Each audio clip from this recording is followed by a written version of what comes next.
you were saying about programmed cell death, and then you were connecting it to the bigger picture about, is death, almost like you're saying, is it necessary? Is it built into the system? And I would say most likely or probably it is.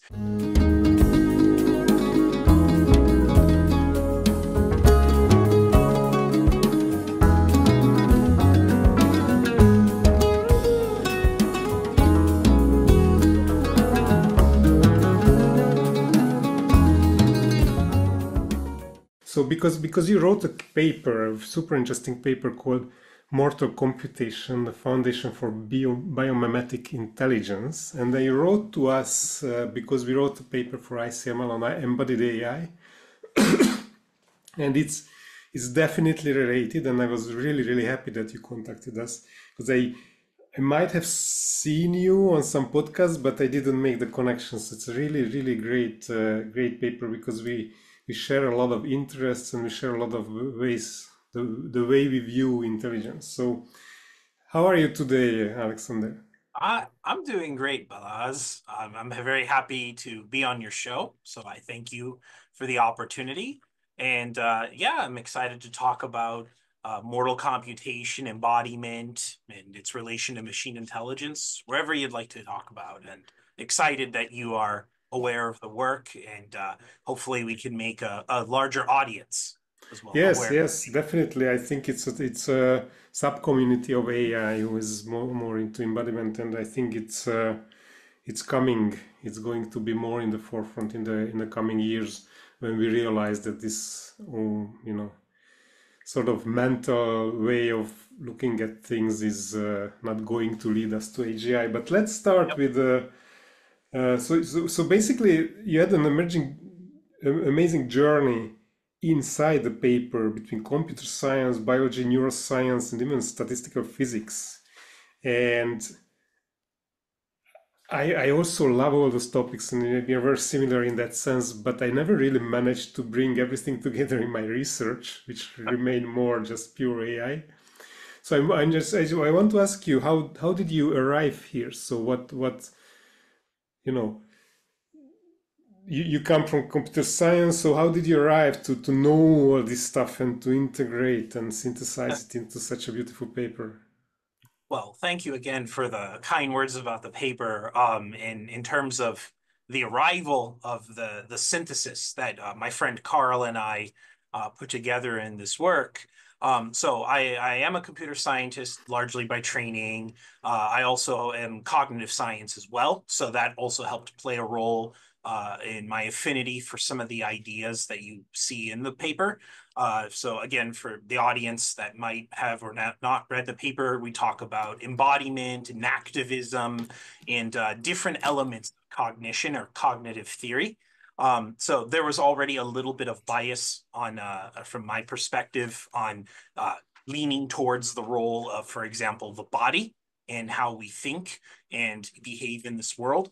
But yeah, you are completely right to point out that this is a grand unification of a lot of ideas just outside of cognitive science, including like biophysics, cybernetics, which you could say is the computer science element to the work, and a bunch of other places. Obviously, thermodynamics is a really important part of the main arguments that we make in the paper. And how I arrived to it, it was kind of so just to pay proper credit, as I do every time I talk about this work and mention in the work. So Geoff Hinton, my friend, introduced the phrase mortal computation.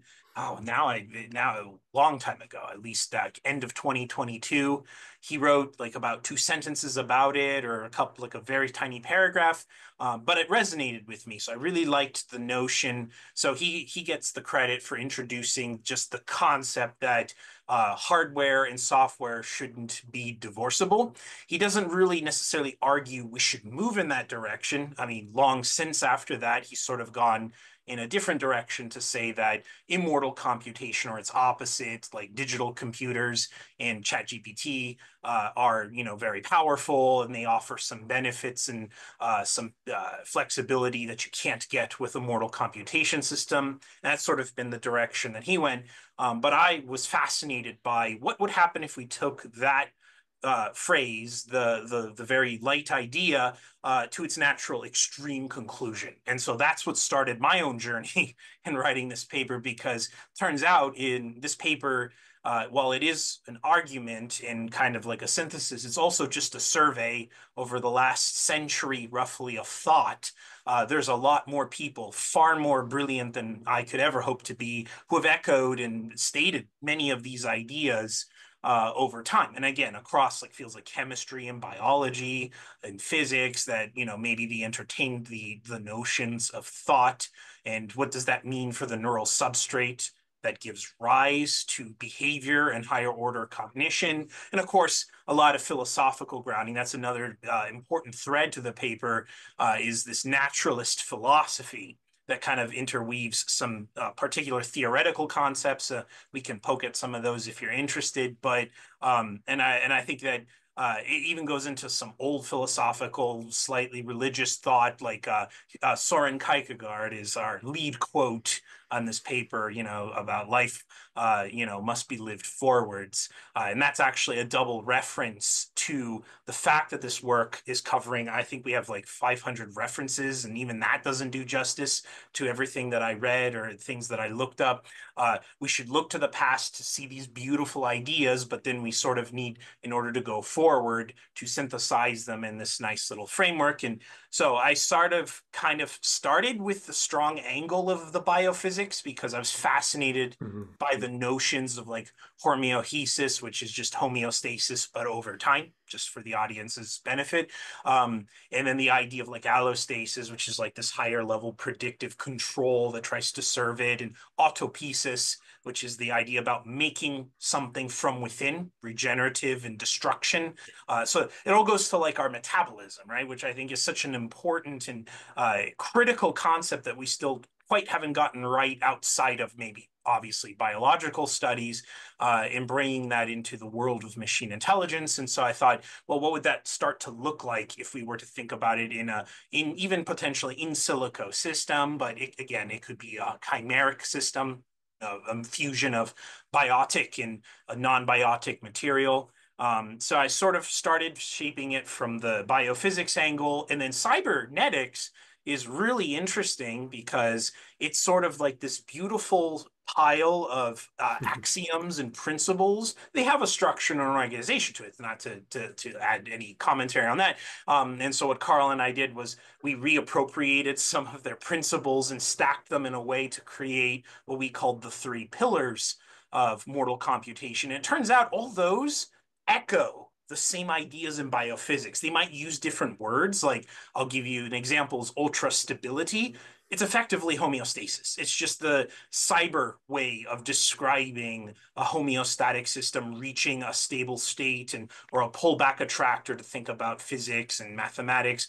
It likes to be in these certain stable areas of configuration, and it's sort of as traversing to that. And then you have the notions of variety, and there's a lot more that we go into. And then cognitive science, which was, again, as I told you, sort of like my initial bias, sort of like wraps itself warmly around those two fields, or those two domains of thoughts, Mhm. because there's 4E cognitive theory, and we could pick at that if you would like to. But besides the idea, 4E cognitive theory, for the audience's benefit, is embodiment, which we've talked a little bit about, inactive, embedded, and extended, right? The idea that, for example, you can use objects that aren't mortal. And then Carl and I added a new E. So we added elementary cognition, Huh. which is reference to biology. So we made 5E cognitive theory. That's what mortal computation is. And basal cognition is this notion that before we even start to describe behavior at the neural level, neural circuitry level, there was behavioral cognitive functionality, even that characterizes bacterial cells. These are like sort of like the primal, very base level mechanisms that we use to survive. We might not be conscious of them directly. We might not even think about them as much, but they are sort of like that core underpinning of all of intelligence, or at least sentience. So anyway, that kind of gives you that. And then, of course, Carl and I insert the free energy principle, because you can view everything as minimizing variation of free energy. And there you go. And then we led ourselves to that the formal definition, informal definition that we have at the end of the paper that kind of like tries to take all those concepts and put them together. So that was it was a journey and a half, because then you're finding that, and as I talked to, for example, my father, who also gave me commentary on the very, very early drafts of the paper, and my friends, it felt like I was in an ocean of knowledge. And every time I found this really interesting idea, I was like, oh, I want to cite this author and integrate their concept into this framework. I found that there was just an infinite well of more concepts that I could go down. So when I say that this survey has a lot of material, I felt that there was still, it was like almost like the tip of an iceberg. There's that much more uh, wonderful thinking. So I just enjoy also learning new things. And so this was also my excuse, the Yes, closing exactly. point. It was my excuse to look at things that I normally wouldn't get to in my computational neuroscience, cognitive science style of work. And it was great to, bring in thermodynamics and really revisit these concepts that you take for granted every day when we work on a von Neumann architecture. Okay. Well, you gave the grand tour of the paper, and there are so many directions we can go. But by the way, I saw Geoff in a podcast mentioning this, and I was so surprised that I actually clipped it. It's on my channel because I just didn't expect him to go in this direction. And as you say, he did not. It was just an idea. And I think so. So maybe we can start with his argument because it's relatively simple Yep. on the energy consumption of today's computers, which basically separate hardware from software, right? So one of your the thesis of the paper is that in biological computers like us, we can't separate software from hardware, which has a lot of consequences but a lot of advantages, and one of them is energy, right?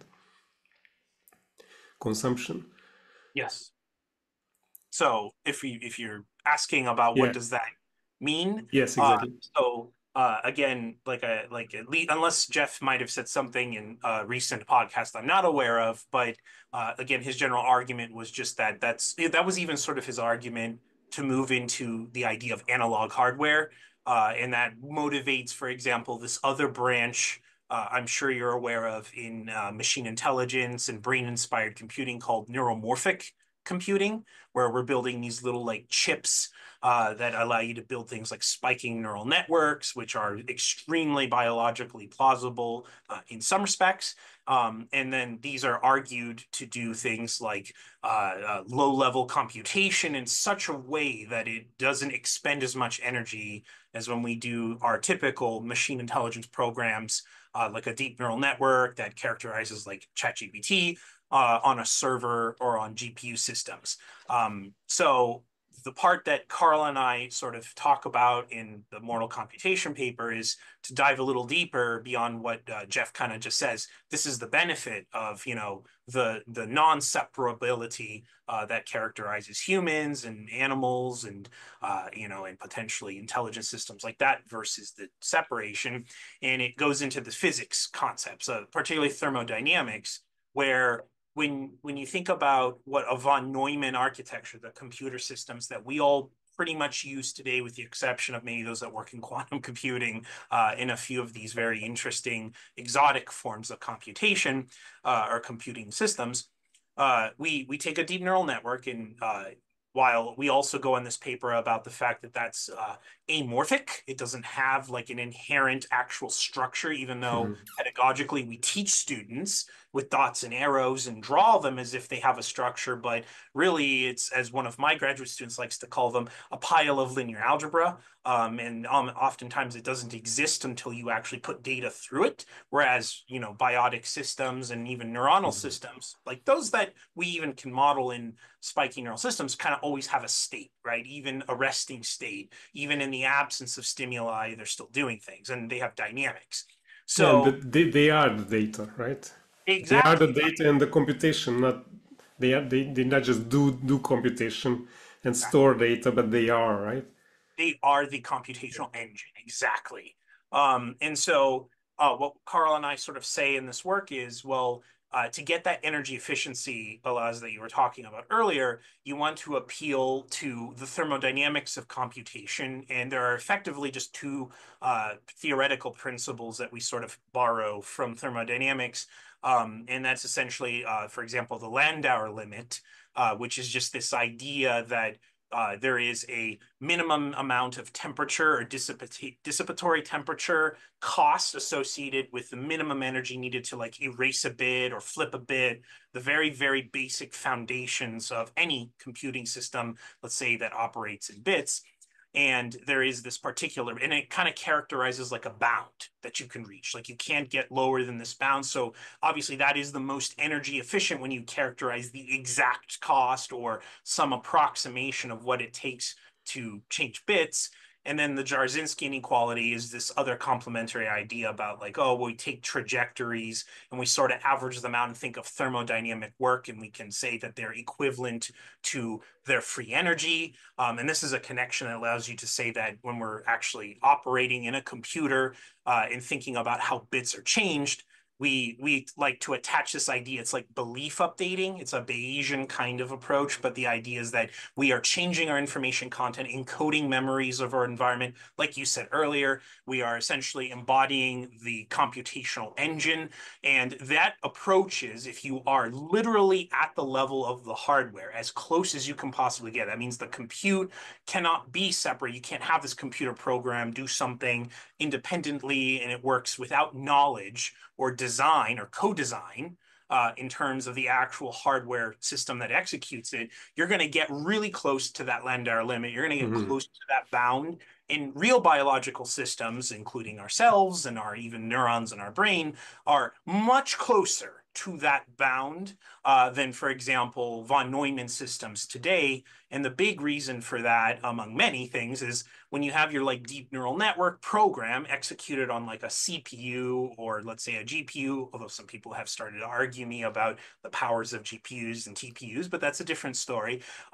You are essentially saying, I need to retrieve the data Hmm. and the memory tensors, the synaptic connection values from low-level memory, because the computer is Hmm. organized hierarchically, von Neumann style, where we have long-term memory, maybe like not NAND flash or certain types of memory that are more likely to remain. So you keep remembering what your synaptic values were or what your data is, but then you have to transfer it to different levels of memory, especially shorter term memory up until you get to RAM, random access memory, and then finally porting it over to the CPU. Let's just say, for example, every time you do this transfer, you're expending joules of energy. And Yeah. so you're always going to be inherently on a von Neumann architecture, very energy inefficient through the use of, like, for example, the deep learning methodology that we Yeah. have today.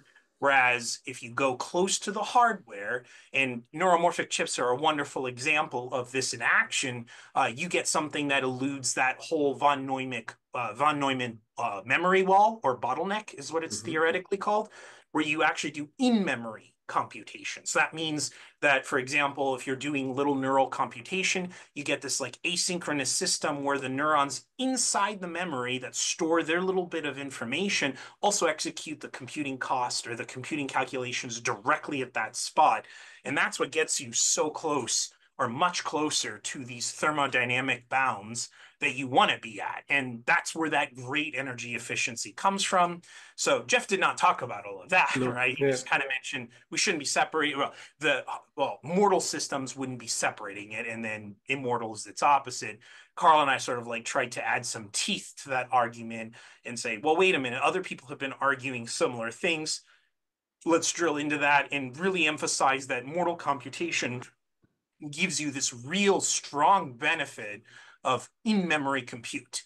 And again, if we are interested, and there's this whole other domain too, this is the other part of what was fun about writing this paper, is there's this place called green versus red AI in the Hmm. initiatives green AI is we want, for example, to care about our environment. Global climate change is a problem, and we have lots of concerns. And if we're worried about reducing carbon footprints, ChatGPT and other transformers and the newer models, even these days, that are way bigger than even what Carl and I were writing about a while ago, they can even have a carbon footprint the size of a city, right? And now we're starting to Yes. these days talk about building nuclear plants and things I've been hearing to try to run them. And so that's kind of like going to this extremist like energy inefficiency just to get the basic levels of compute and intelligent actions that you see from these systems versus in-memory mortal systems, which would be sort of like their polar opposite, right? And so that's kind of the whole point of what thinking about. You lose a lot. I mean, computer scientists would not like the notion of mortality, right? And we address that in the work as well. And without, sorry, I quit blabbing here. The immortal notion does give you this benefit of, hey, if my GPU server fails, Mhm. as long as I have a copy of the ChatGPT program and maybe those weight tensors backed up somewhere, I could put it on another GPU or TPU server and it'll run pretty much the same.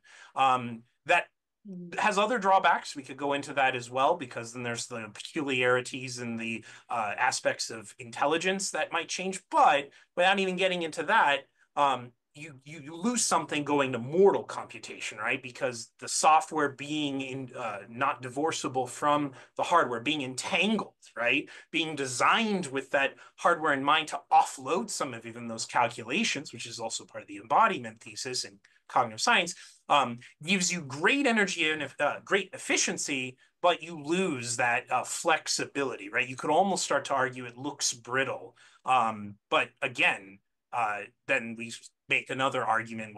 But that is also the whole premise of what gives rise to real intelligence, because now we have a Mm, directive, right? The yes. directive is I am bound to my substrate, and that means that now I have an identity, and we could go into that if you want to talk about that, but I want to preserve it. And that Yes. creates Yes. the Yes. Yes. ultimate directive that drives this paper. But anyway, I So, digress. so basically, the argument is that we gain this energy efficiency. What we lose is that we cannot take the hardware and software apart and put the software on another hardware. That's why you're Yeah. saying the computer scientists will not like it.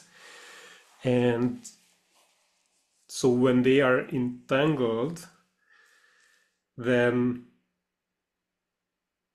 the intelligence is the hardware.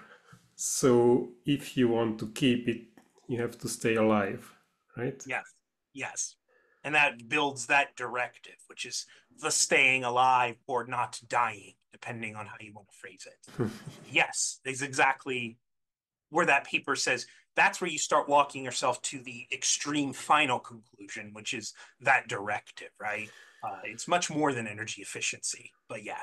And so that leads me to my biggest question around even Freestone stuff, which is we should talk about it a little bit, like boil Sure. it down to the basics. But basically, have an internal, you have an inside of the computer in this case, you have an outside, and between you have a membrane, right? Yep. A Markov blanket, as we also call it. In the model, it's called the Markov blanket. In a cell, it's called the membrane, and Yep. on me, it's called skin, or Yep. something like that. Exactly. But this is exactly uh, when I think about this, because it has to be thermodynamically open. Otherwise, we could not eat, we could Yep. not metabolize, we could not burn, we could not get in oxygen. So the membrane has to be permeable to certain things, but at the same time, it does maintain some kind of identity, Yes. right? And this is where you can get into this dualism where the identity is sort of the mental stuff and the physical is always changing. But I'm not satisfied with that, because there is some maintenance of the physical embodiment of this, uh, and there is some change in the mental too. But this is very confusing to me, how Because when you okay, so maybe let's start. I ask you to explain the active inference and this system and the Markov blanket and how does it work? Yeah, happy to.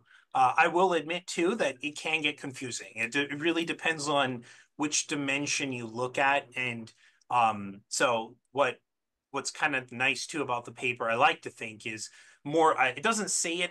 Maybe it does in the paper. I've been saying it in the other talks that the mortal computation thesis, right, which is what really this is. It's that the embodiment thesis. It's the MC thesis is really another corollary of the free energy principle. So the free energy principle, there's a lot of different ways to explain it, but I think the piece that we sort of pull into this work makes some sense. So you were saying earlier, and I think that's an important concept about we need to be a thermodynamically open system in order for all of this to work because we're going to absorb nutrients and materials. We're also going to remove waste. So there's like this bidirectional, I remove the toxins from my system, but I need material that I then convert. Again, that metabolic kind of concept that I've drawn on a lot in order to generate these things to maintain and satisfy my internal states. So the free energy principle sort of talks about the idea that because systems can be viewed as thermodynamically open, it also gives you an objective and its core goal. There's many ways to state it, but is the idea that you and I, or any mortal computer, because we are mortal computers by definition of this paper, we want to maintain our non-steady state or non-steady, what is it? Non-equilibrium steady state, or NESS. So we can just call it the nest now. And the idea is that is essentially your identity because going into equilibrium, right, or thermodynamic equilibrium is amount to disintegration into your heat bath, your environment.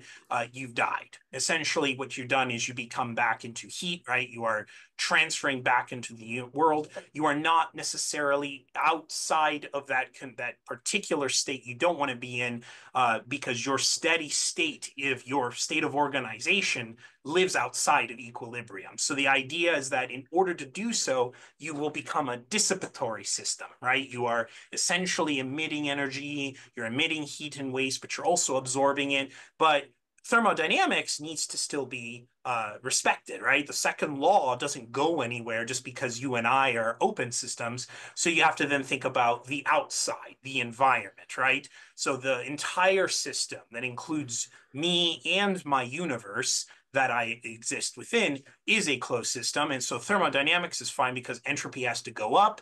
And I am creating entropy or disorder by interacting with my world and pulling in resources and competing with you for those resources as well in order to survive, to keep myself in my nest. So the first part of free energy principle is our primary goal is to do what it takes to stay at or near our nest, our non-equilibrium steady state. And so as a result of that, that means that we have our internal states, we have our out states, and then we have our boundary, as you were talking about, the Markov blanket. But Markov blanket is just a math construct, but you could just say your membrane, what separates those internal states from those. And the only way that those internal states have some like interaction or coupling to that world, because that's what the free energy principle Mhm. talks about. It's a weak coupling. We're not directly, our organs are not directly embedded right in our environment. They interact through the sensory and active states. Since you mentioned active inference, the only part we really need to pull for the purpose of this discussion is that you and I do things to our Mhm. environment, Mhm. right? Organisms or entities that are able to maintain their NES do things to perturb their world, right? Because I want to, let's say, as a bacteria, an E. coli, we use that example in this work too. I need to move along my chemical concentration gradient by spinning or moving as they like to do with their little flagella. And I want to get to the right amount, the right resources or the right chemicals that I need to consume so I don't die and disintegrate and disappear. Whereas, like, a system that can exhibit, for example, dynamics that persist, like a campfire, right? Fire is like a little sub-persistent system. Goes away if it rains. If it rains, it's gone. It doesn't maintain its own internal, it doesn't maintain its boundary, right? It dissipates. So that's a very different system than a living system or one that wants to be open and maintain its nest. So that's like one part of it. The other part to the the free energy principle is this idea of what is it? Self-evidencing. So we Mhm. are constantly, and again, it kind of ties to the earlier notion of in-memory computing. And I told you it's like Bayesian belief updating. That's one way about erasing the bits or changing the bits or storing bits. And the idea is that we are constantly in this process of gathering sensory evidence, right, that asserts our own identity. And I do agree with you that it could walk your, so that kind of wraps up. Those are like the Yeah, two pieces. yeah, yeah. That's the free energy principle in a nutshell. And active inference is just like a corollary. And again, it's just that idea that we have a dynamic interaction with our niche or our environment. But in terms of the identity, we sort of do try to address what you find a little unsatisfying. I can't say it'll make you feel satisfied completely, but when you have this organization, that's like the relate, we call that organizationally closed, or like just the relationship of all the parts of the system that isn't actually the substrate or the structure. So what makes you Mhm. Balaz, right, is the particular arrangement and relationships between the particular cells and organelles and organs and structure that makes you you, right? But you are not your structure. There are many structures that could, for example, implement you. And the reason for that is Mhm. you're constantly in this process of autopoiesis. You're growing and dying, right? Yes, The and exact changing, cell, changing. Yeah, everything yeah, changes. Yeah. you are changing with time. You are not the same cells today as you were 3 months ago or 5 years ago, but you're still Balas, right? So your identity is still there.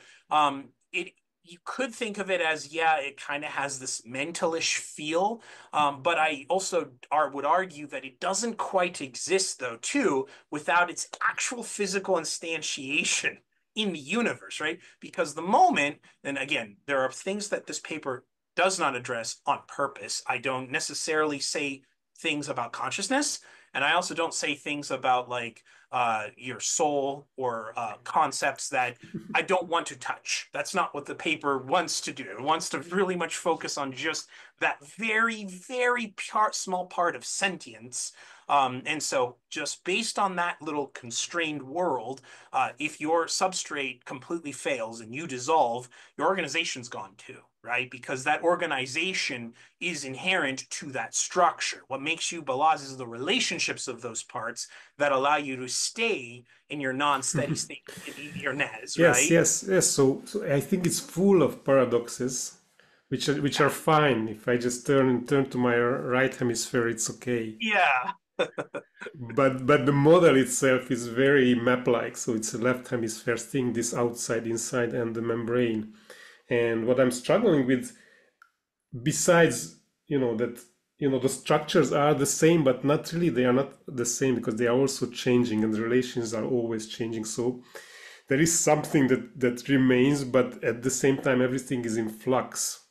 But in the actual model, you have this notion of the organism can only see the outside world through its membrane. So you have this, it's like a screen Yep. that, and a lot of people start with this like I forgot his name anyway. That it makes us so almost um,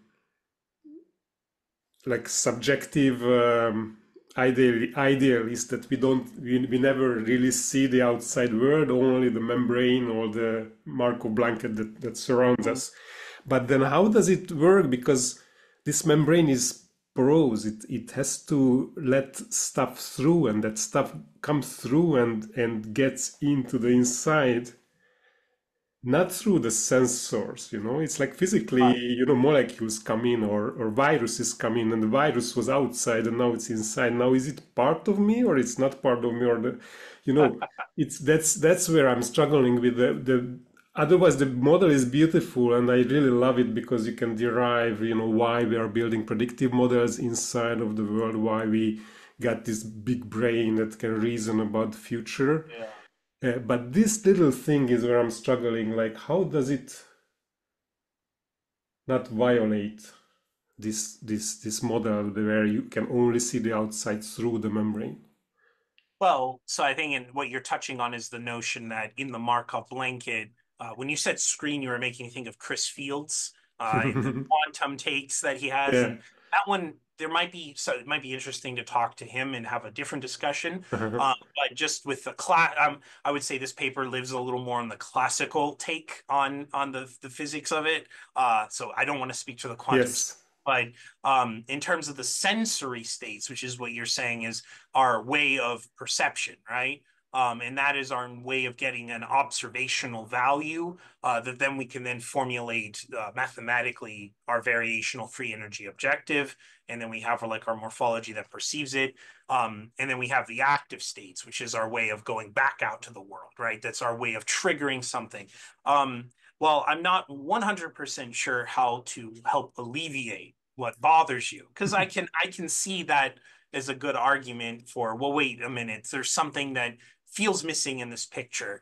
One thing that I was thinking about as you were discussing your thought is the idea that we talk about in this paper called transducers.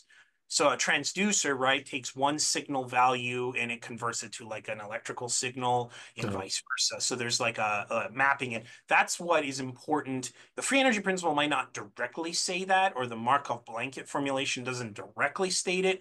The mortal computation thesis, which is a corollary of the free energy principle, does state that you need to have transducers, which are exactly what allows what you said, material to cross the membrane or the boundaries, right? Because this is our way of extracting materials that are then fed to our essential variables or the core internal states, whatever the structure might be. It could be very complicated. And then those have their set points, right? Because the idea is that our system needs to be able to interact with this world and block it, right? It needs to block and protect certain variables. We need to maintain like our blood at a certain basicity or acidity level or a temperature. Otherwise, again, we fail to maintain our NES, right? We will no longer stay in our steady state and we end up tending towards equilibrium.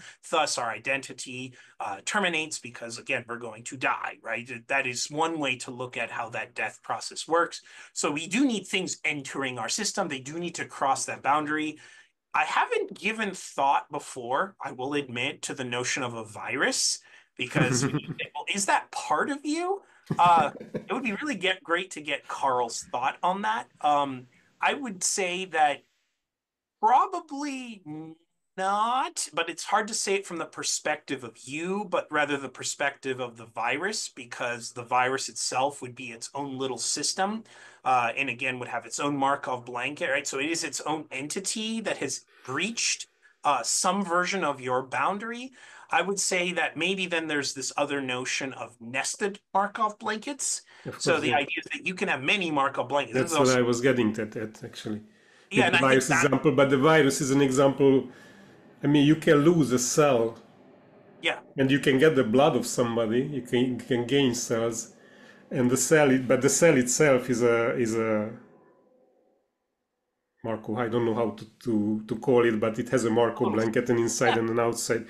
So there is Yep. this fractal structure of the whole thing, and it's I think somehow it's fundamental for this kind of biological computations, that it's not a single system. It's a system inside a system inside a system inside a system, and we are Yes. also part of bigger systems, by the way. But I don't want to go there because it leads. Right. I also don't want to go there. It's a different discussion. Yes, but the phenomena are very similar if you talk about a country and somebody coming in and going out. So what is part of the system and what is not part of the system? This is Mhm. what is not at all clear to me.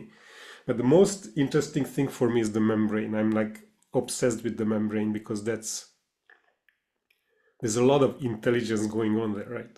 The membrane is not the system, yet the membrane knows what the system wants inside and doesn't want inside. So it gets rid of it and it lets stuff in.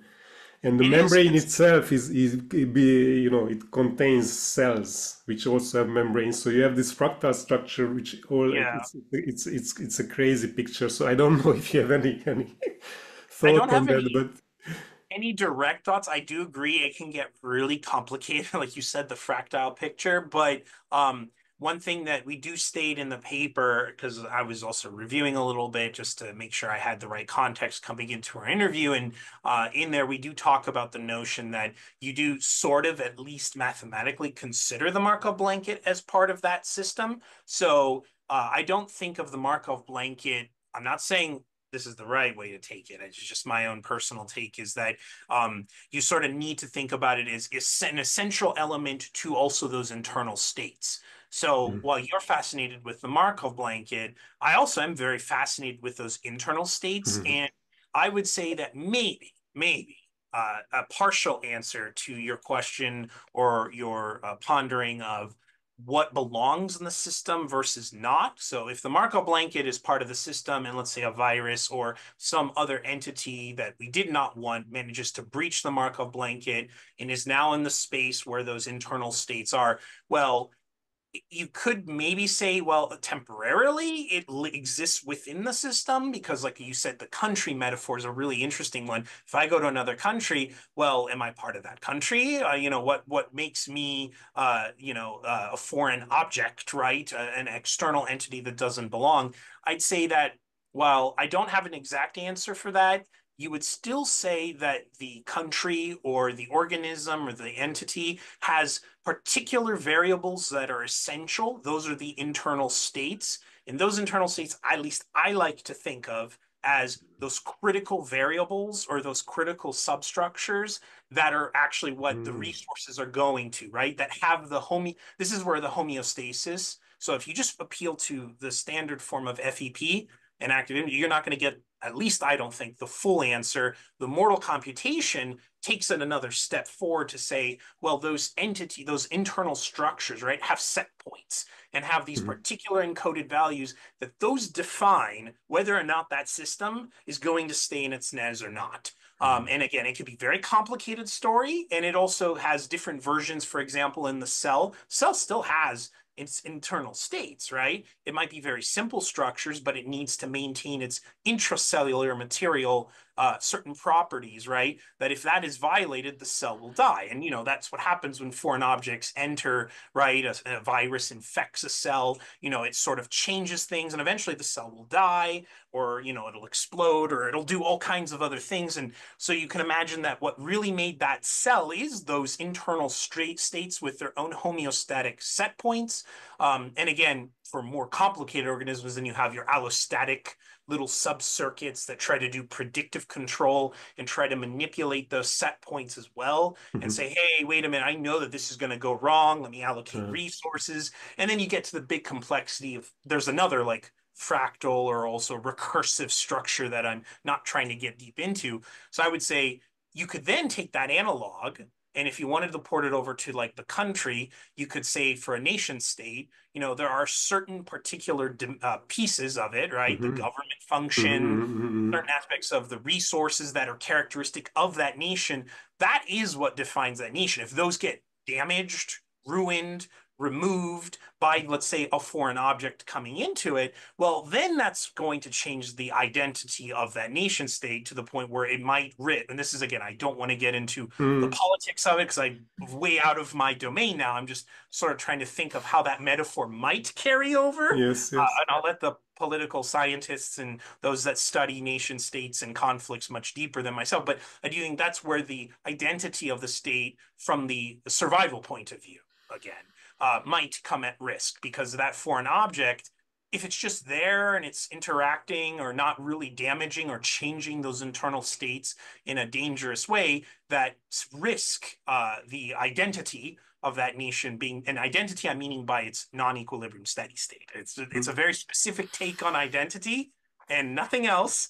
Um, if that gets mhm, damaged and that nation dissolves, right? It gets destroyed in some way or another. Well, that was a problem, right? But it was defined by its internal states that sort of made it what it was, its health, right? Its metabolism.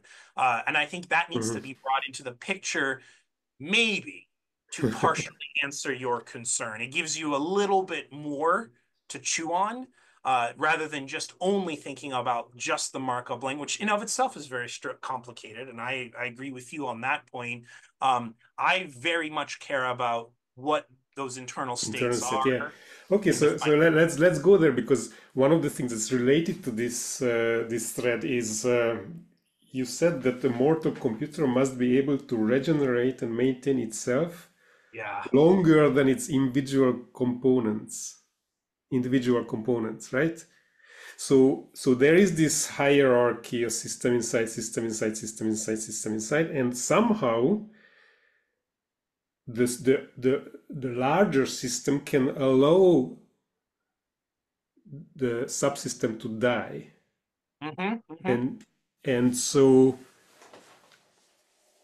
the structure, somehow, some kind of structure, it remains the same, but the larger system can replace the lower level system to maintain itself, right? So Yep. there is this not only fractal in the sort of like spatial sense, but also in time. Like the Yes. subsystems die faster and the supersystems die slower. Yes. And there is we do talk about a bit of time scales, right? There's like you just brought up there's the fast time scale, and then there's slower time scales of like let's say the overall system, and then the structure. So there's like structure, parameters, and then the actual states, the fast changing states. That's one way you could start breaking it apart. But I just want to comment that you are completely right. And we do say this, and actually there's even like a footnote in the paper about processes, right? So the processes themselves can be damaged and also might need to be replaced, repaired, healed, augmented, changed in some way, because again, the system for to be a proper mortal computer must be autopoietic, right? Makes from within, and able to, for example, use resources in its metabolism to, for example, repair damage, because the system itself has to have this notion. And we talk, this is why I think that mortal computation brings a little more meat to what it means for that particular system to try to exist. And it has this idea that it is more morphological, right? So you need this morphogenetic process. And you could equivocate that to, for example, in biology, cell growth, cell splitting, programmed cell death, apoptosis. These particular things that are very important in our biological bodies, to continuously happen. So you need that to happen, and also these processes that like convert matter to energy, and do toxin removal. They too might become damaged, and they need to also be able to grow and change, like you said earlier, a subsystem. So yeah, there is sort of like a grand sort of orchestrating of all these systems, because when you think of a mortal computer or a system of many subsystems, right? Cells give rise to organelles, and organelles give rise to organs and organ systems. And well, you have this notion that they they are sort of in synchrony because they're sort of interacting with each other. They're a complex system. And again, cybernetics tries to give you a little bit of a theory explanation of that. You have upward causation. So the system exists as a result of the emergence of these little building blocks that are self-stable in some way. There's many ways to define it. And then they can sort of like put themselves together to create higher level building Mhm, mhm, blocks. And then these higher level building blocks allow you to build hierarchical or hierarchical systems. And then you get the structures that you're talking about. And as a result of those higher level building blocks coming together and interacting with one another, different laws of interaction and dynamics start to exist at different mhm, levels of mhm. the Yeah, yeah. system. And now you get the reverse. You get top down causation, right? That the properties and behavior of these little building blocks modulate even the lower level building blocks that are just making up parts of the higher ones. So there's this bottom up, top down kind of relationship. And that's just basically the notion of any complex dynamic system, right? It needs to have these ideas in order to talk about, again, that gives you that Mm. notion. Whether it's a satisfying one or not is a different discussion, but it gives you that notion of identity, right? And That's this top-down thing is what missing from a fire, for example, no? Yes, exactly. That's why, for example, the metaphor of if there's a downpour of rain, right? There is no way for that fire to try to maintain or preserve its kind of internal structure. It is sort of just existing as a result of its own dynamical interaction. So yes, that is part of the story as to why a campfire is not, a mortal computer, right? It is not a mortal entity. It also cannot do anything to avoid leaving its non-equilibrium steady state, right? That's the Yeah. other part that is inherent, and that's as a result of the free energy principle. But yeah, And there is another interesting thing with this hierarchy is that the parts can survive. It's obviously the case when a nation disintegrates and the people don't have to die. They can just be right. part of another nation. But Mhm. even your cells, like, Michael Levin's experiments with the skin cells, when he puts it into a solution and they start to live their own lives, of course, that the scope will be much smaller because now they are not part of a much bigger system. They get together, they really form little xenobots, he calls them. Yep. But it's of course not, you lose those hierarchies. So when there is death, it can be at the lower level, maintaining the higher structure, which doesn't die, but it can be also the opposite. So these things can get out of the body and Yep. shrink their, because it cognitive cones like time and space, but survive. So it's still very unclear to me, like these dynamics of death and rebirth. Mhm. Like that's almost like a meta structure on top of the free energy principle somehow. Yeah, I'd say it is a little unclear, and that's where we need more researchers, right, to kind of help shape that. That's my call, right? Mortal computation is a step towards that understanding, but there's a lot of parts that you will find, for example, lacking. I will say I love Mike's work. He's my friend as Yes. well. I've talked to him. He knows about mortal computation, and he and I and Carl and Chris Fields have had some really fun chats. I think they're even recorded on the internet for those that might want to like dig that up. But and we've talked about in this paper too, we mentioned those xenobots. There's also anthrobots. Let's not forget Yes, those yes, I know. tracheal cells. I think they're fascinating, but yeah, they do have these things where like yeah, they'll create these little collectives or spheroids, and then they can actually build like the essence of what is a xenobot. I think that's fascinating, and it has like tremendous application in medicine and regenerative medicine and all these wonderful things. But yeah, there's some interesting dimensions to their meta organization that I think are not super clear. And I don't think mortal computation gives you a clear answer to that. I think it's a foundation upon which we can build on. So that's why the definition, and I No, like to yeah. stand by it, is informal because Yeah, it's I not. know, I know, I know. These were not in the paper, so I just, Yeah. wanted to, Oh to no, to it's get it's your great. opinion in this. But this whole thing is leading up to my main question, which I Mm. was keeping from the beginning, which is it was also surprising coming from Geoff Hinton. Why? So everything you describe is basically life, right? So why didn't you call it living computation? So you call it mortal, somehow emphasizing the death. That's why all these questions came up in me. So Yeah. why mortal? Why not living? Well, I mean, first of all, you're not the first that has told me why the negative aspect of it and not a more positive take, right? To be fair, we do say in the paper we're sort of pushing for a more naturalistic machine intelligence. So I there's I work. wouldn't even say negative and positive, by the way. I Well, okay, mean, well, some, yeah, okay, you yeah. might not be, but some have pointed it out, believe it or not, that they're like, well, maybe having death at the forefront of the picture might not be the best take. Maybe it's better to say, there's other dimensions to wanting to continue to live, and it's not so much a take on, I don't want to die.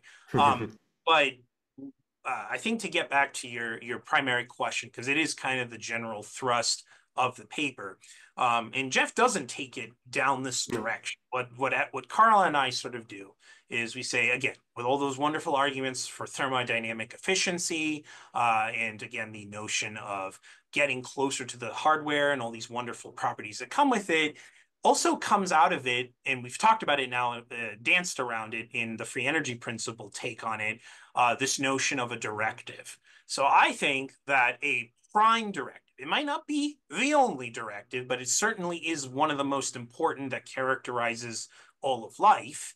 And Mike would largely agree with me. I'm sure he'd have some caveats, but the idea is that we said earlier, we don't want to fall into thermodynamic equilibrium, right? We want to stay in the non-equilibrium steady state. And so that is a particular configuration or set of configurations that allow our identity to continue. Because our identity, as we've discussed, there's many different dimensions to it. The relationship of these regenerative and dynamically changing substrates and components and processes. But again, you are still Balazs at this moment that I'm talking to you. Your substrate might be a bit different, but you are still you. And so I'm able to kind of understand your identity from that point of view. And so the directive of what's missing, for example, in machine intelligence, and it kind of even ties it into why we need embodiment, why we need enactivism. Enactivism, by the way, for your audience's benefit, is this idea that there's a bidirectional relationship between your system, your body, yourself, and your world, and you're interacting by changing the world, creating order, or through generating disorder. And again, your environment will then have its consequences and it will interact with you. So you're sort of these two weakly coupled systems.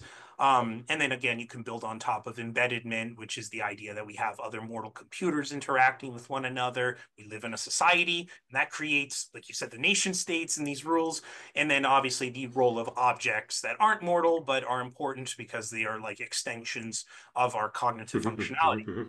So all of that comes into play when you think about, well, okay, what was that new E that I introduced? And it was elementary or basal cognition, as Mike would like to call it. And that's this notion that you do not want, whether you are conscious of it or not, your prime directive is to not disintegrate.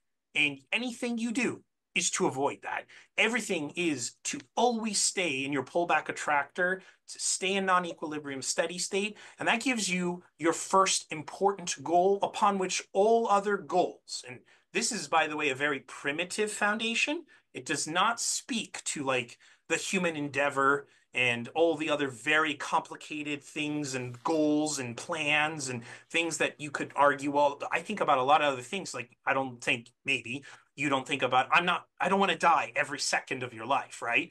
You obviously want to not die. You want to continue living to achieve your goals, to contribute to science, to have this podcast with me and other speakers. But even though you're not maybe conscious of it, that sort of like is a shaping trajectory of your life, right? There's a lot of naturalist philosophy, and actually we pull a piece because it's a lot broader than what we talk about existentialism, which is the notion that we're talking about death and life, right? And there is I think I still have like a little piece, a paraphrase of Heidegger's notion of being and time. That time is finite and it creates an implicit horizon that sort of shapes our behavior. Now, again, existentialists, largely from the bits that I had studied, are talking not, they don't even necessarily want to talk about animals and organisms. They usually want to focus on humans.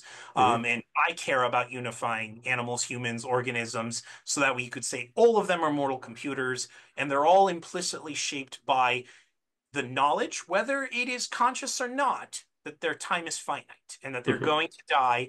And it sort of inherently motivates all the morphogenesis and the self-replication. By the way, self-replication plus mutation is reproduction, right? So even when, for example, you have children or spawn, or you create and reproduce a new entity that itself will then be subject to the same laws of biological thermodynamics as you and I, and now it has to maintain its own NES and it has to continue its own life, even though it interacts with us. So those things are motivated by, again, this idea of persistence and even your own identity. It gets a little strange because, well, you might yourself no longer remain in your nest one day because, we all decay. And right now at this time, we'll, eventually die. That will happen. So all that motivates you, right, to talk and to communicate in a noisy channel. Geoff does mention not this part, but he mentions the notion that mortal computers, in order to transfer knowledge, which he actually argues is their limitation, have to talk through a noisy channel, right? We have to use our sensory organs and we have to distill our knowledge. He loves knowledge distillation, and dark knowledge is what he Yeah, used to I call it. called the clip that he was talking about Hinton's babies because Oh, he's basically talking about like knowledge yeah, transmission to our kids. It's very interesting. exactly. And he's saying that that's inefficient and it has its problems, whereas like GPT digital systems, right, could digitally communicate and transfer their knowledge in a way that we could never do. While I'm not here to comment on my friend Geoff on his points, Mhm, I like to try to avoid the controversial takes on others' views. I do think that, yes, okay, we have noisy channels, but again, we're still motivated to distill our knowledge, right? So you can communicate to your offspring or those around you, right? And your identity also then carries on in this like implicit way. It's no longer going to be through your nez, but again, it motivates, and we do talk about it at the beginning of the paper, right? It's motivated by that naturalist philosophy, that existentialism, that why do we do art? Why do we tell mhm, stories or craft music? Like I'm a musician, I play guitar. Why do I mhm, write music, right? Well, it's because I want that message to outlast me, right? mhm. Those might Yeah, listen to that's it. it and it might make them feel. So that one is it, certainly Geoff wasn't thinking about that because that wasn't the purpose of his original argument. I understand where he's going, but this kind of like gets you to this notion of like why do we do certain things the way we do? And it is you could argue, okay, well that those acts won't prevent you from avoiding thermodynamic disintegration. That will eventually happen one day or another. But your identity will still persist because again, your knowledge is a component that was encoded in you, and you pass on to your offspring. That was a motive, right?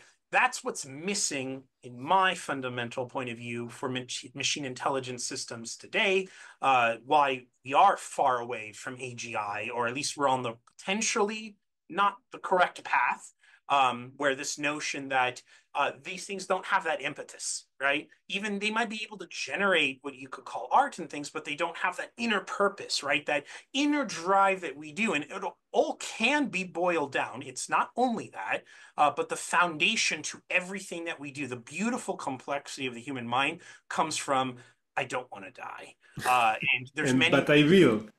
but It I also will. comes from the timeline. But And you look, know that you will. Yes. One way or the other, so one day. the other paradox you mentioned that all the living systems are want to persist.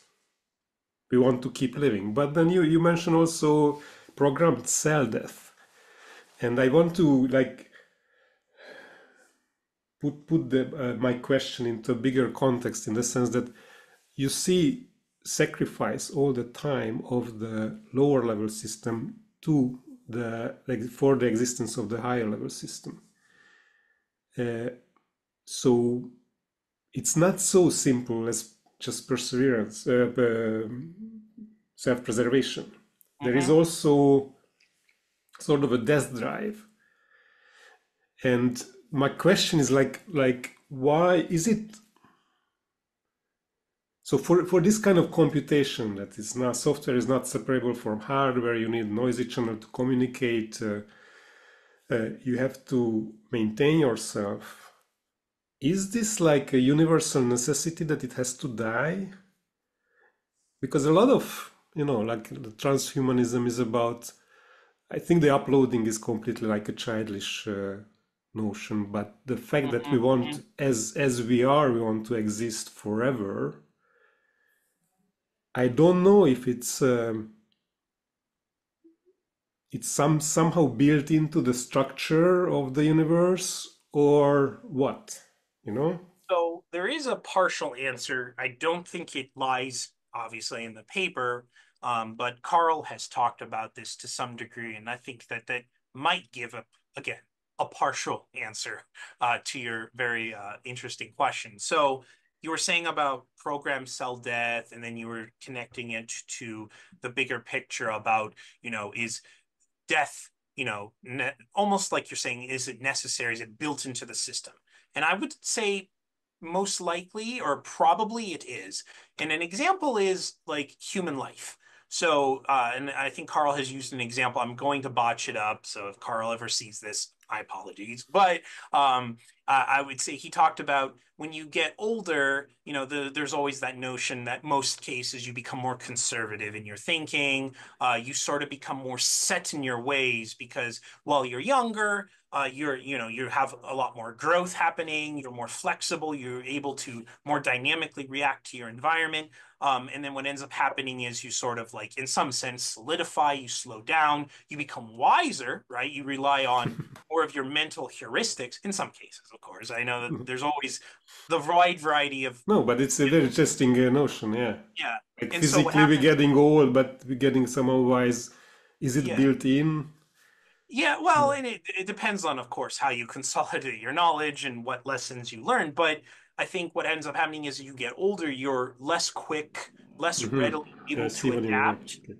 And so that in that sense, that's what also motivates, for example, the older that you get to pass on this information to the incoming generations, because I think the system, and you think about society at large or civilization at large or the human species engine itself at large, is in a constant process of also regeneration, revival, death, and rebirth, right? And so the idea is that as you reach sort of the end of your trajectory, some might have a longer trajectory than others, and you reach the end of your ability to keep in your non-equilibrium steady state, and then the new generation or the younger, for example, more flexible elements of the civilization engine benefit, first of all, from that noisy communication channel. That is what motivates you not to just bottle up your knowledge inside yourself and take it with you to your final thermodynamic disintegration, but also to pass that on because, again, you understand that that organization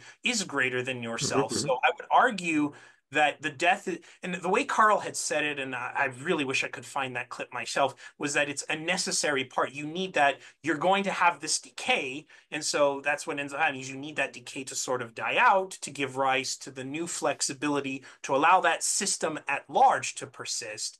I would also say that there is this notion when you said sacrifice, it did make me think again, something we haven't explored, but it thinks about like, why would someone save someone else's life, right? If self-preservation is your fundamental goal, it really does go against preserving your own non-equilibrium steady state. Because if I die to save you from a fire, right? Well, what was my motivation? And again, we can get into higher level purpose because I don't think that the notion of identity preservation in terms of thermodynamic non-equilibrium steady state is the whole picture. So I do Hmm. not want to characterize the beautiful complexity of goals and desires and choices for your decisions, and even the notions of will, which neuroscientists are in debate about what free will is and all that. And that's another can of its own worms. This doesn't give you the full answer. So there's an unsatisfying dimension to even mortal computation.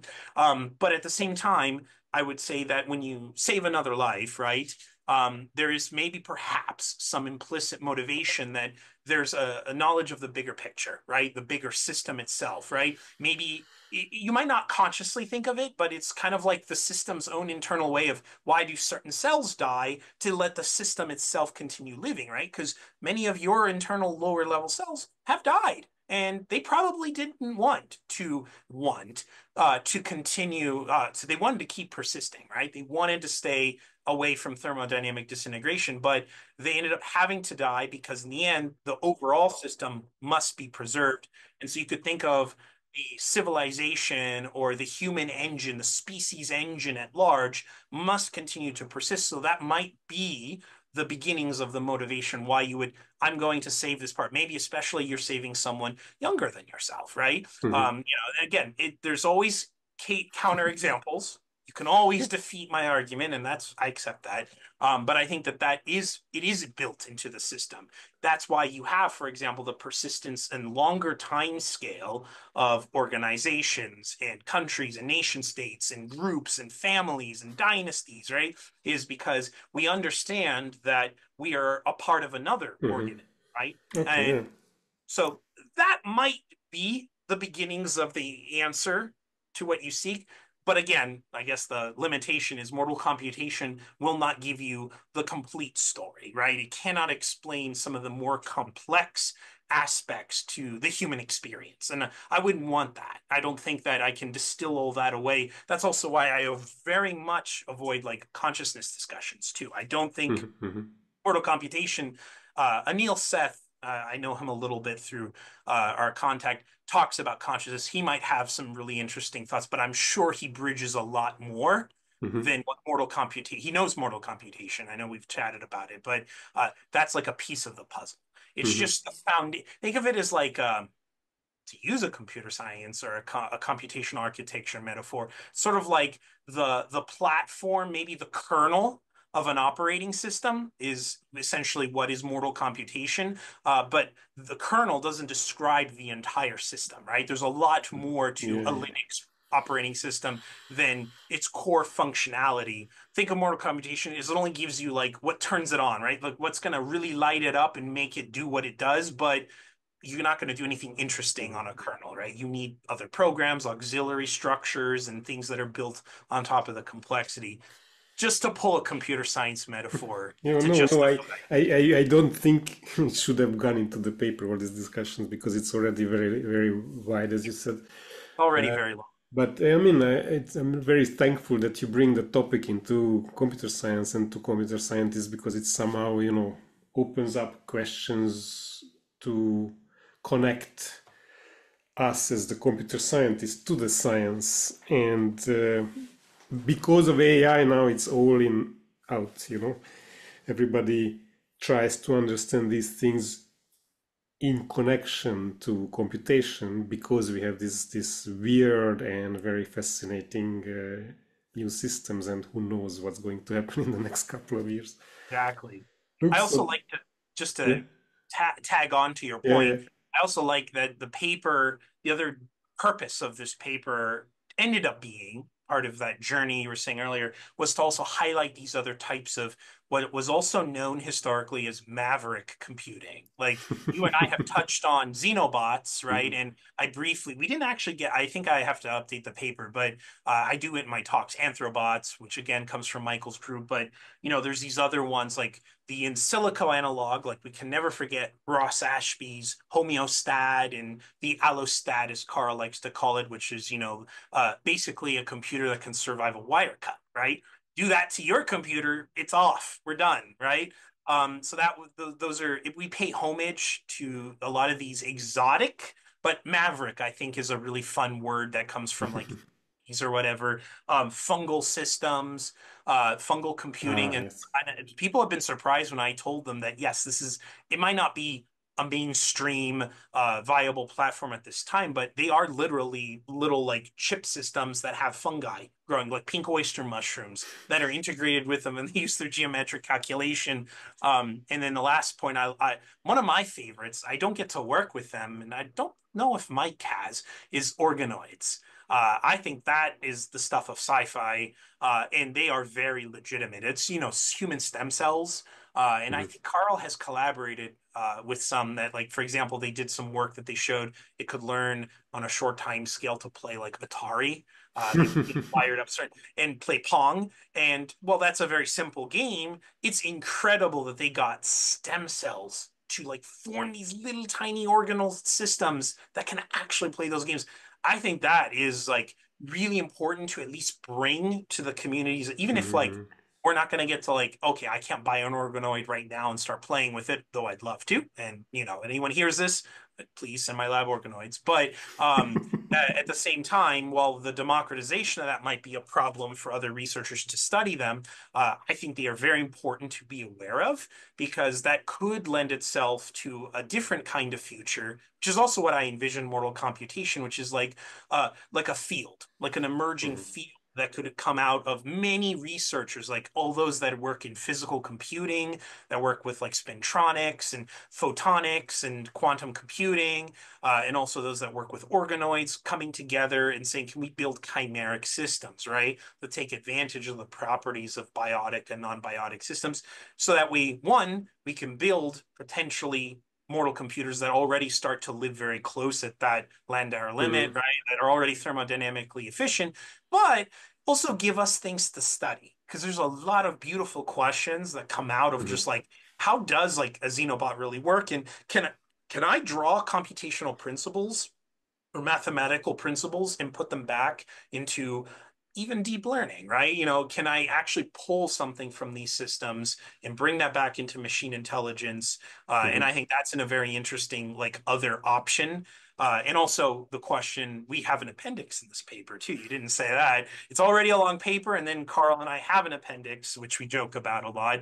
And in there, we talk about this problem of what's called the body niche problem.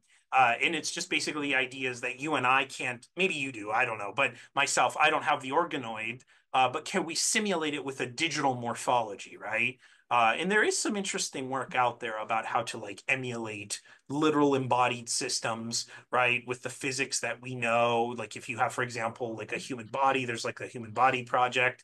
Um, can you play with those systems? And then can I construct little prototype mortal computers and develop them, even though I myself might not have the hardware? I just thought that that's a fun point. And another thing I like to mention that the paper's trying to do is to stimulate that thought, right? And to get people to be aware of these other types of computers that do Uh-huh. exist. We do Yeah, have mortal yeah. computers besides you and me that are out there. And it's Yeah, important to know. yeah, yeah. Yeah, no, this is great. So, yeah, so we more or less covered everything that I wanted to ask you. So, do you have anything that you want to say, or maybe do you have a question to me? Well, so what do you, I guess I'll ask you then a question. So, what do you think now that you have had a discussion with me about mortal computation as essentially another corollary of the free energy principle, and I'm sure you had your thoughts when you were reading the paper. What do you think? Because I know you study embodiment as well and have interest in embodied AI. I mean, that's where our email sort of came from as well. What conclusions or interesting things you think might have changed the way you think about it Hmm. after engaging with this material? I was curious to know. Well, that definitely raised this question or put this question into my focus. Why do we have to die if we want to embody computation? And that was not really on my radar. Mhm. I do believe that like AI will not really become really intelligent without having that drive to persist. And for that, I'm not necessarily sure that we would need a thermodynamic separation. So Mhm. this is something where I maybe disagree with people who take the term thermodynamic separation as one of the basic features of embodied intelligence, because it could be a robot that can repair itself, Mhm. uh, like in Foundation, Yes, do it, exactly. So I don't see any technological hurdle why it couldn't be possible. Yeah. But definitely the fact that it has to think about its own existence and it's avoid situations where it would get hurt to the extent that it cannot repair itself would generate everything that we are missing from AI today in terms of like the why and Yeah. like why do I say something, not what do I say, what is the problem I want to solve is not a question that we can ask to AI today. We can ask it to solve a problem, but the why has to come from embodiment. So that was on my radar, but the death part, it Wasn't goes really really really deep, you know into good. philosophy and everything. Yeah, yeah. So that was the main thing. And it's, I think your title is great in the sense that it really shocks the reader, like what? That was the point. I It think is a that's why little Jeff, yeah, controversial. Yeah, yeah, yeah. I think Jeff was also playing with this a little bit. When I saw him, I was not sure he was joking or not. You know, he always has Yeah, this kind of attitude yeah. where I never know I what's actually serious. fun story is I don't know what Jeff actually thinks of this paper with Carl because he's also friends with Carl. They've known each Yes, other far yes. longer than I've known Jeff. So I've never gotten to know. Is he aware of this work? I've never gotten to ask him since he left. Yeah, it would be fun to talk to him about Yeah, this. yeah, it would Okay, be well, great. thank you very So much for your time. It was a great conversation, and I keep following your work. And yeah, and I will follow yours. And thank you for having me on the show. It was a pleasure to talk to you. I really enjoy the notions of the mortal computation, and I hope more people. So for your audience that watches this, I hope that they work and their interest is piqued. I would love Carl and I would love more people to try to build their own mortal computers. We need that. We need a field to emerge. That was kind of one takeaway. And then just for your audience, you said earlier, if there's anything I want to say is, keep for those that watch, keep an eye on the Neural Adaptive Computing Laboratory, which is what I direct. My students do really, really good work. And keep an eye on the space of brain-inspired computing and biomimetic intelligence, as Carl and I would like to call it. So I hope that that inspires your audience, viewers, and also, maybe give them a link perhaps to the paper yes, so they can read it of for course. themselves. Yeah, everything. Yeah, sure. Yeah, but thank you again for having me. It was quite a pleasure. Yes, thank you. Thank you for your time. Thank you, Alexander. See you. Take care. Bye.